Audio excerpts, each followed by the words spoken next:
Konkretong solusyon ang panawagan sa gobyerno ng ilang grupo ng health workers kasunod ng paglala ng COVID situation sa bansa.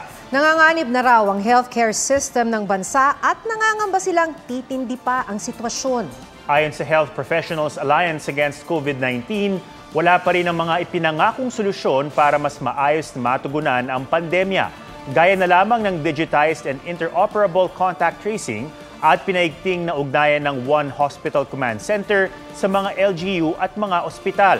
May mga pasyenteng namamatay na raw nang hindi man lang nakakapasok ng ospital dahil puno na ang mga ito. Hindi lang daw ito nangyayari sa Metro Manila kundi sa buong Pilipinas. Hindi na raw magbibigay ng suhestyon sa mga quarantine classification ng grupo dahil band-aid solution lang daw ito at hindi pa napapatupad ng maayos. 20,310 ang bagong COVID cases ngayong araw na ikalawang pinakamataas mula ng magkapandemya. Kaya ang pakiusap ng mga health workers sa publiko sumunod sa health protocols. At dahil sa inyo, tumitibay ang aming paniniwala na kung magtutulungan tayo, kaya natin labanan ang pandemyang ito. Aming kapwa healthcare workers, hugot po tayo ng lakas sa ating pagkakaisa para maitawid natin itong pandemya ng magkakasama. Ang dami po nating unspent or misspent money.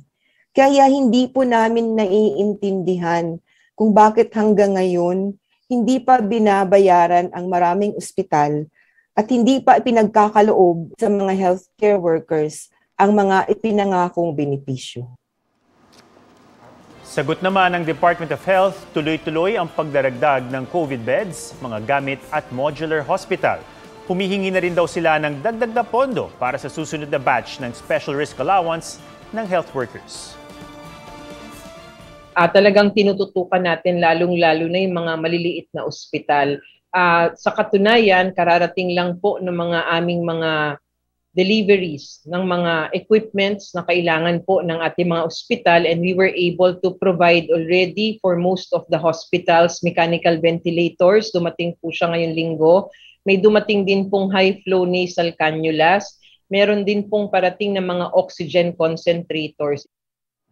Huwag magpahuli sa mga balitang dapat niyong malaman. Maaring mapanood ang State of the Nation at iba pang newscasts sa youtube.com/GMA News. I-click lang ang subscribe button. Sa mga kapuso naman abroad, maaari kaming masubaybayan sa GMA Pinoy TV at www.gmanews.tv.